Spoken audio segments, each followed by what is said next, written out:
Hadirin mukminin yang dirahmati oleh Allah Subhanahu wa taala sekalian, Islam suruh kita menggunakan akal fikiran, betul. Tetapi akal fikiran yang Islam suruh kita guna ni bukanlah mutlak bebasnya. Kerana akal ni ada kemampuan dia. Akal ni ada kemampuan yang kita kena sedar dan kita kena tahu. Bahkan di dalam hadis Nabi SAW tidak membenarkan kita ni memikirkan tentang perkara-perkara yang di luar kemampuan kita. Kan? Ada benda yang kita boleh fikir, kita disuruh fikir. Ada benda yang kita tak mampu fikir, maka kita janganlah fikir. Golongan-golongan awal yang terlalu banyak menggunakan akal fikiran mereka adalah golongan Mu'tazilah.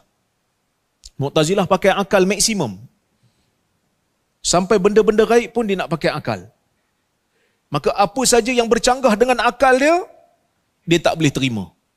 Maka mereka menolak azab kubur. Sebab apa? Sebab dia kata macam tak logik pada akal.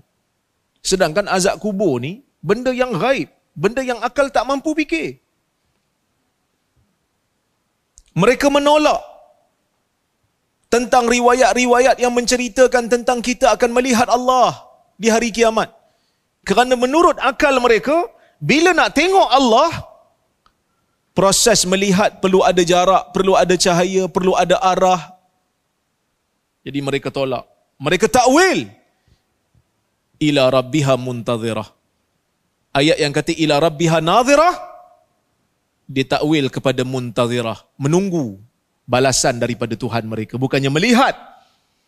Bukan melihat kepada Tuhan. Sedangkan hadis Nabi SAW jelas mentafsirkan ayat Quran yang mengatakan kita akan melihat Tuhan. Innakum satarawna rabbakum yaumal qiyamah kama tarawna al-qamar lailatul badr. Kamu akan tengok Tuhan kamu di hari kiamat macam mana kamu tengok bulan purnama.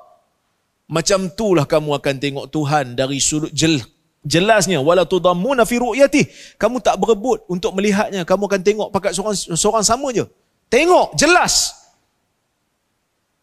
Tapi mereka menggunakan akal fikiran maksimum sehingga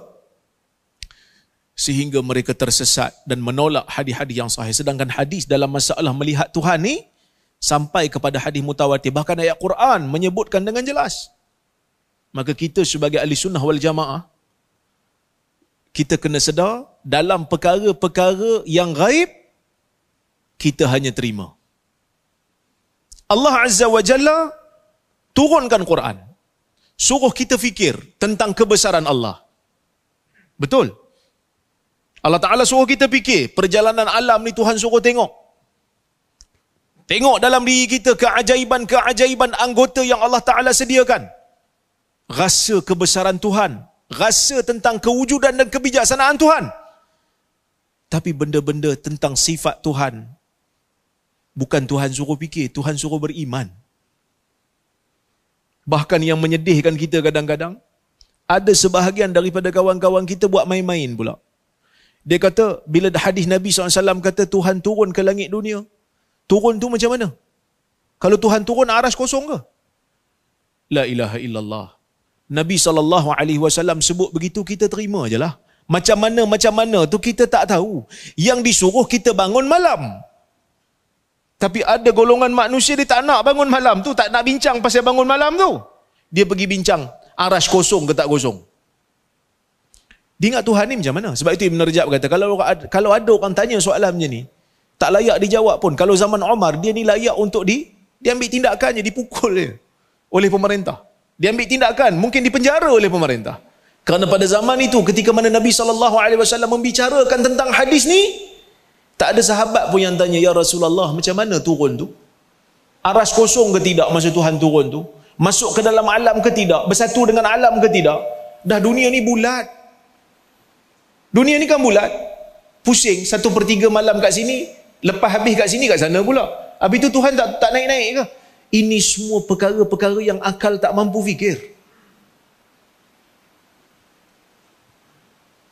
Akal tak mampu fikir, maka kita tak perlu fikir. Ini yang pertama.